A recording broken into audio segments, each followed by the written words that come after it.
China is a technological power, significant technological power, and as such, it way outstrips Russia. I mean, Russia technologically is a minnow compared with China. And the world, especially the global south, as the poorer countries are often referred, wants Chinese technology. It doesn't want Russian technology. I think at the end of the Cold War, there was an arrangement whereby China needed weaponry, needed technology, and Russia desperately wanted somewhere to flog it, to keep its armaments industry alive. And China became a big customer. It also acquired covertly as well a lot of information about Russian arms, which it then copied. And China has emerged now with a formidable arms industry of its own, which in many areas is far superior to that of Russia. Hello and welcome to Frontline with me, Philip Ingram. Now today, on day 1442 of Vladimir Putin's 10-day special military operation or full-scale invasion of Ukraine, we're very privileged to be talking to an old friend of the show, Ian Williams. And we're touching on a bit in Ukraine, but mainly on China, because Ian's an award-winning foreign correspondent and author who spent years reporting from the front lines in Russia and Ukraine. But you specialise on human stories behind the conflict, dissecting sort of complex information warfare waged by the Kremlin. But your specialist area at the minute is China, and you've just released the paperback version of Vampire State, The Rise and Fall of the Chinese Economy, which is fascinating because it's all linked. Ian, welcome back to Frontline. It's good to be here, Philip. Now, starting off with something that has that bridge between China and Ukraine. Monday, the 2nd of February, we saw Russia's Security Chief Sergei Shoigu in Beijing explicitly backing China's claim over Taiwan. Do you think this is a definitive quid pro quo? Thank you for scratching our back. We're going to diplomatically scratch your back. Putin essentially trading Russian diplomatic support over a future for a Taiwan invasion in exchange for the economic lifeline that I think I saw one report that said it's about 70% of what Russia needs at the minute is coming from China. What's your thoughts? I think that Putin's aggression in Ukraine would simply not be sustainable without Chinese support. He's underwriting the war effectively, and he's doing that in several ways.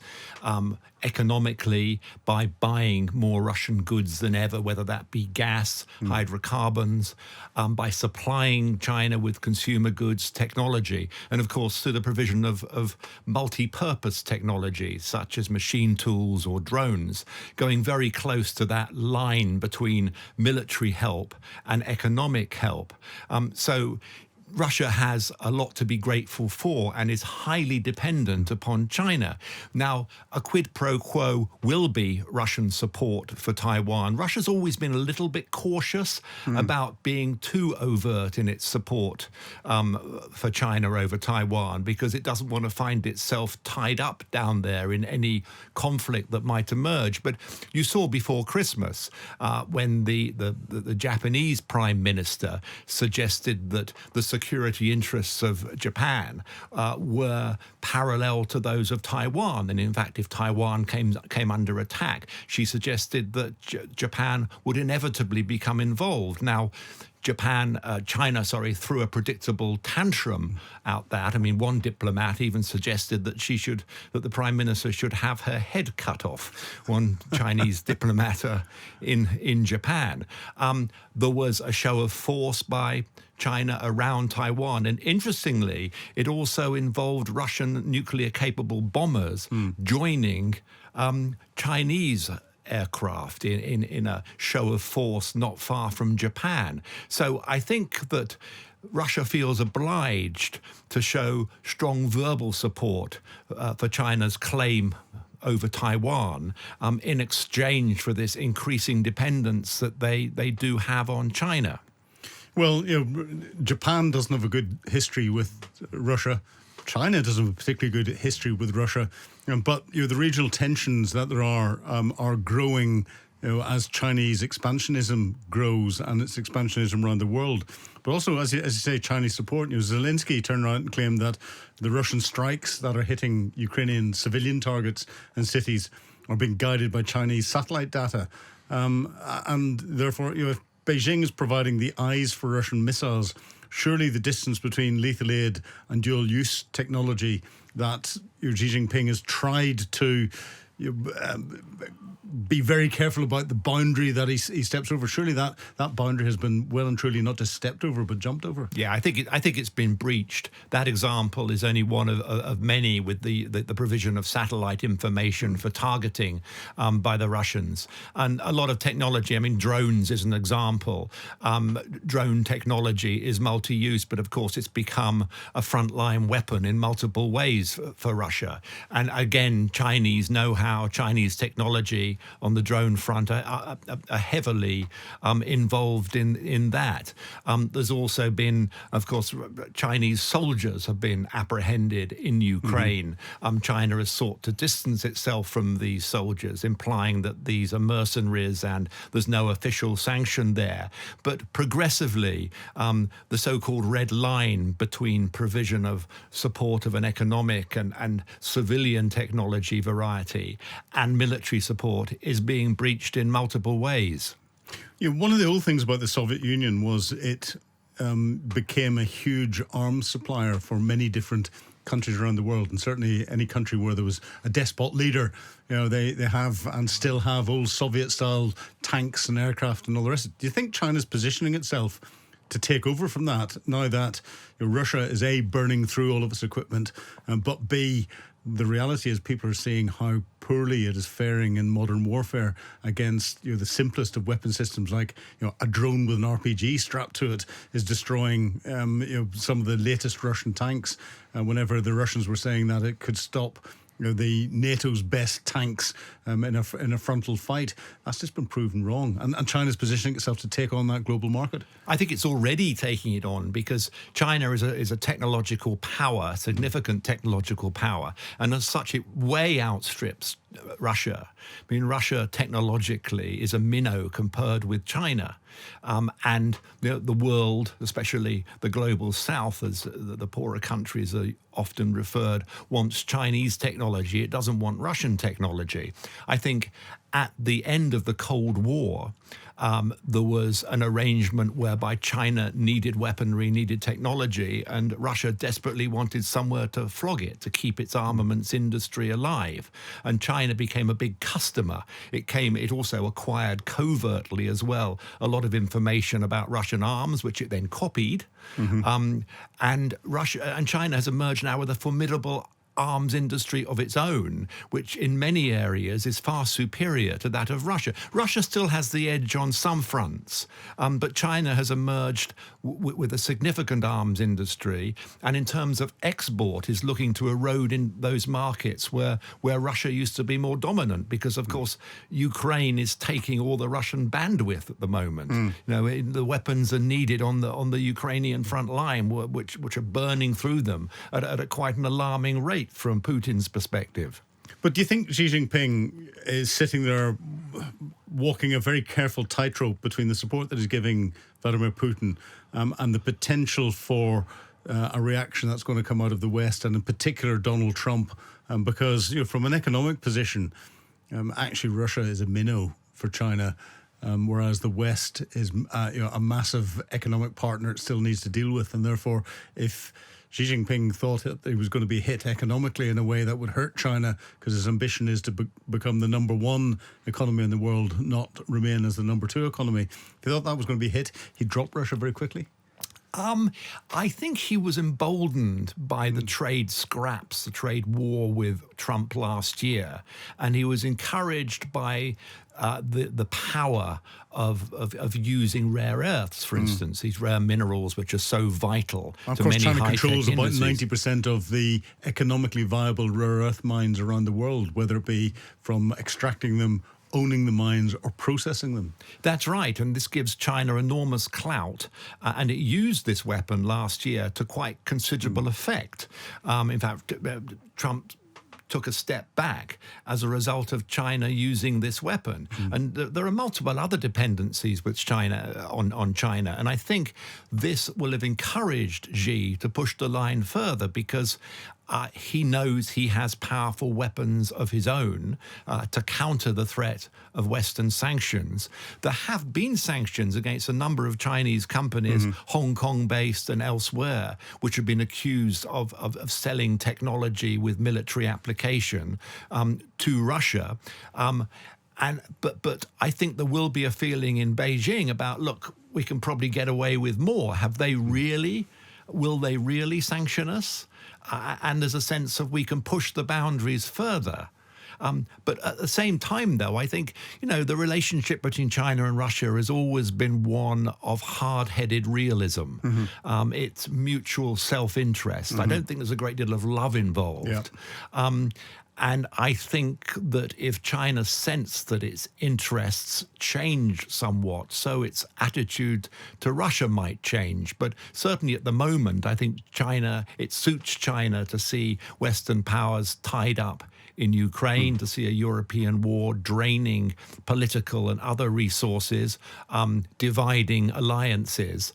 And so I see no immediate sign of China deciding that somehow it's going to make its relationship with Russia a little bit more nuanced. In fact, quite the contrary.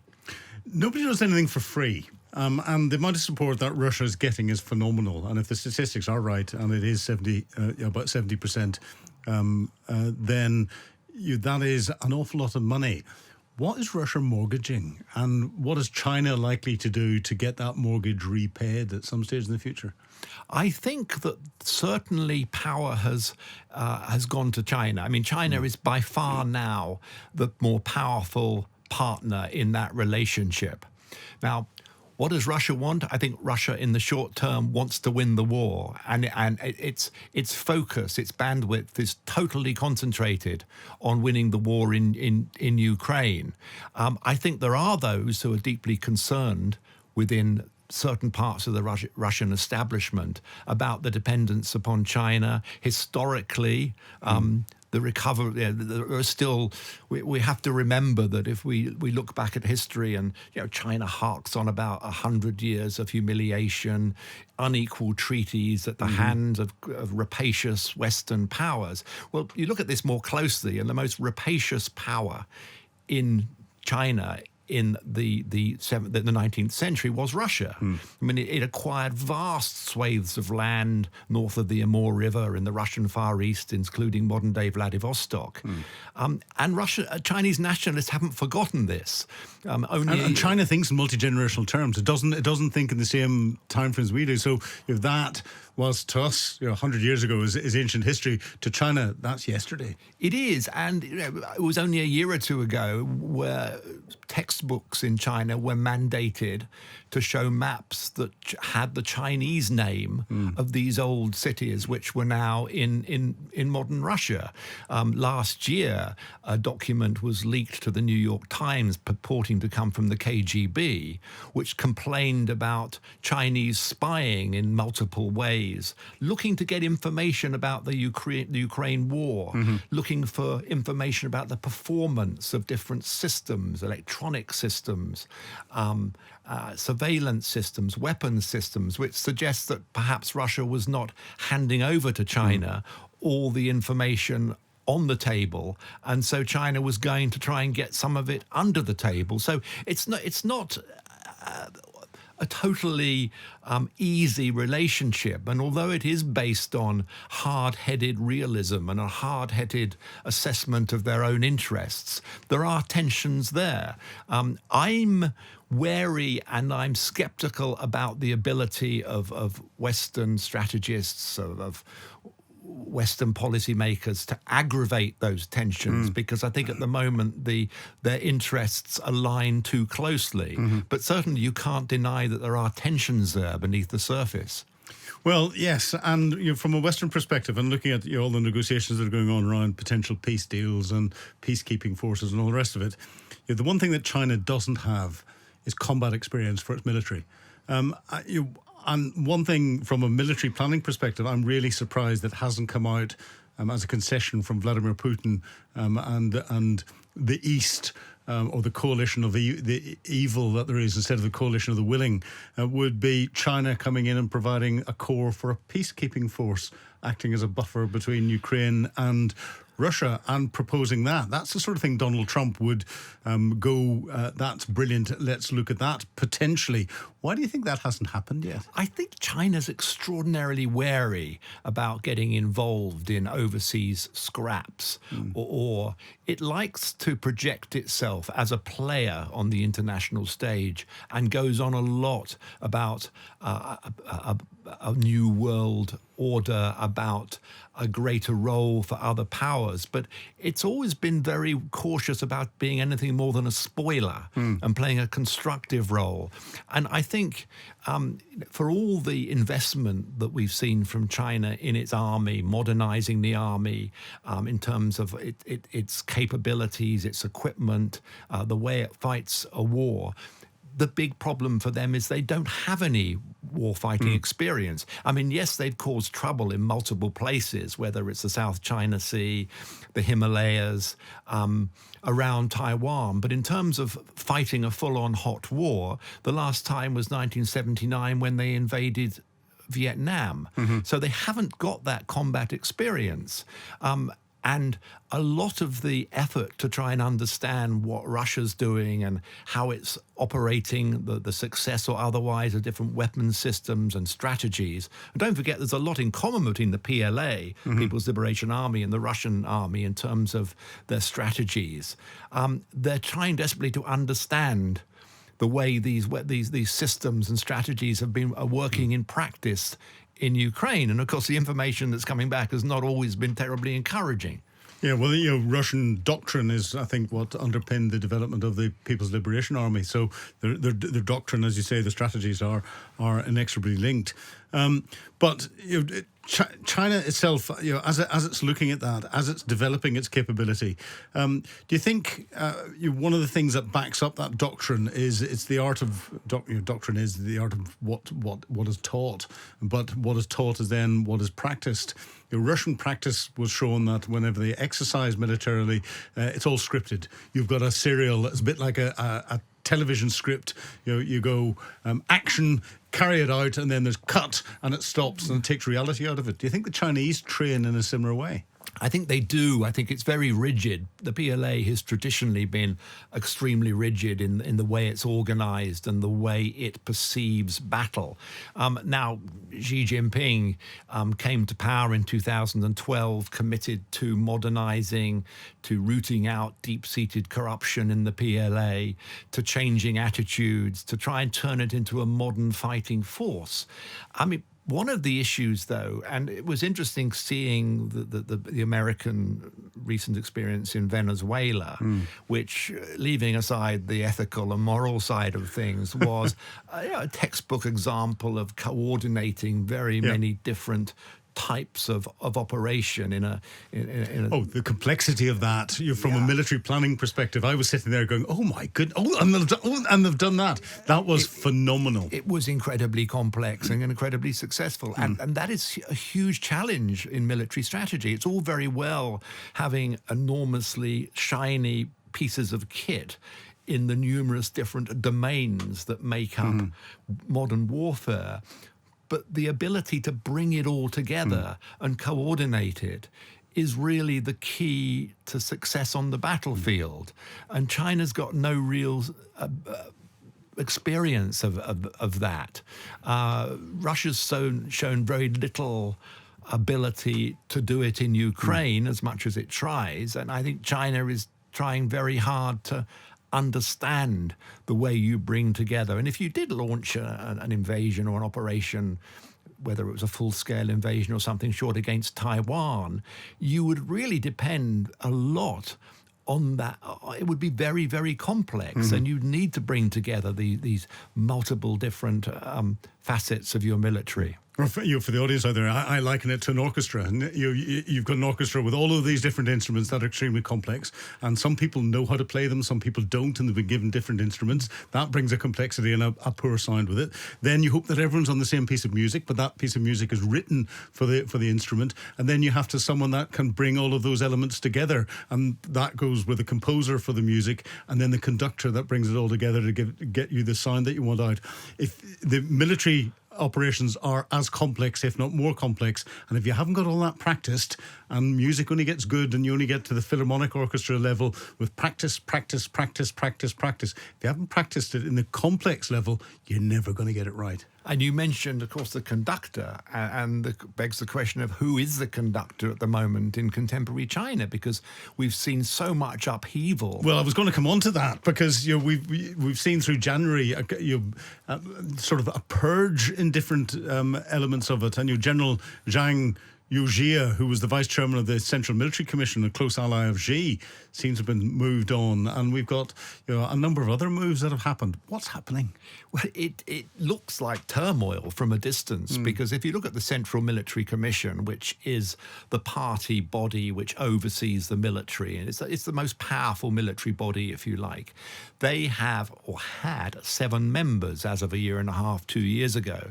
Xi is the chairman. Then you have 6 generals beneath him. There's one left, one general and Xi. The rest have been purged, which gives Xi unfiltered control of the army, and Xi's got no military experience.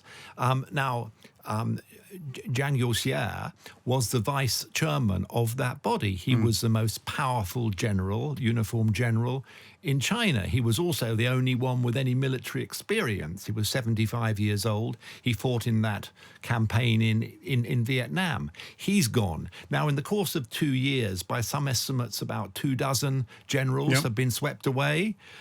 These include the top echelons of the rocket force, which is responsible for China's nuclear forces and other long-distance missiles, the ones which are all pointing at Taiwan. The latest purge, there have been a lot of rumors about what happened. There's been a suggestion of corruption. Well, corruption is an infinitely elastic term in China, pretty much used to describe all manner of... Catch-all to arrest anyone for anything at any time. Well, exactly, including political opposition, lack of loyalty. But then it's interesting that coming out of Beijing were also suggestions that he might have leaked nuclear secrets to the American, which is incredible if that is true. As well as corruption, as well as lack of loyalty. I mean, the descriptions that came out in the People's Daily, the PLA Daily, the army newspaper, suggesting that he'd betrayed the Communist Party Central Committee and the Central Military Commission, suggested it was something more significant than your run-of-the-mill corruption, which a lot of the others have been accused of. But either way, they've swept away the most senior generals in China, and there's little sign of who or what is replacing them. And so that then begs the question, well, is this a sign of weakness on the part of Xi? That's what I was going to ask. Or a part of strength? And of course, the party is such an opaque organization that trying to figure out what this means. And then, of course, the next question from there is, what does it mean for their military abilities, their military planning? If there's turmoil at the top of the army, the armed forces, does this mean that they are any longer be considered a battle-ready army? What is the implication for such a far-sweeping purge? But then if we take the other side of the argument with enhancing the power of Xi, as far as we can tell, Xi has been more impatient about Taiwan, about getting Taiwan. Zhang, according to American sources, because he was very much their go-to person when there was liaison, and don't forget liaison has been on and off over the years. But though and he's been to the States, and Zhang was regarded as being fairly conservative, quite pragmatic. And there was a feeling that he would not allow the PLA to be pushed into premature action in Taiwan, aware of the fact that to try and take Taiwan and to fail would have enormous consequences in China, perhaps existential for the party itself. So and could this be Xi removing the dissenters and therefore getting closer to making a decision for military action? That is certainly one way of looking at it, because he's much more gung-ho, although he's got no military experience himself. and if he's removing people who were more cautious and more conservative. There were reports that came out of Taiwan, which has pretty good intelligence on events in mainland China. And some of these reports were suggesting that Xi had been warned that his timetable to be ready for military action by 2027, just next year, he'd been told that wasn't possible, that there were too many things that still need to be sorted. It was premature, it was too fast. And perhaps he ran out of patience with them. But sort of trying to read the tea leaves of what goes on in Zhongnanhai and the intentions of Xi. I mean, it brings back, it reminds me of the old Kremlinology of years gone back, dragonology, call it what you will, but there's a whole school now of people trying to figure out what goes on. And then, of course, layered on that, you've got a very excitable Chinese diaspora, particularly in the States, who come out with all sorts of imaginative thoughts whenever there's a removal of a general. I mean, last week they were full of stories about coups and military mobilization and what have you. But you need to be fairly cautious. But well, the one thing is it's fascinating, and it's clear that Donald Trump has been focused on China from him when he first came into power with the threats he's put on Panama and Greenland and the northern routes through the Arctic opening and all the rest of it. So it's something that's focusing him, whilst the rest of the West focuses on Ukraine. And it's good to see those links. And Ian, it's always a real pleasure exploring those links with you for Frontline. thank you for having me. Thank you.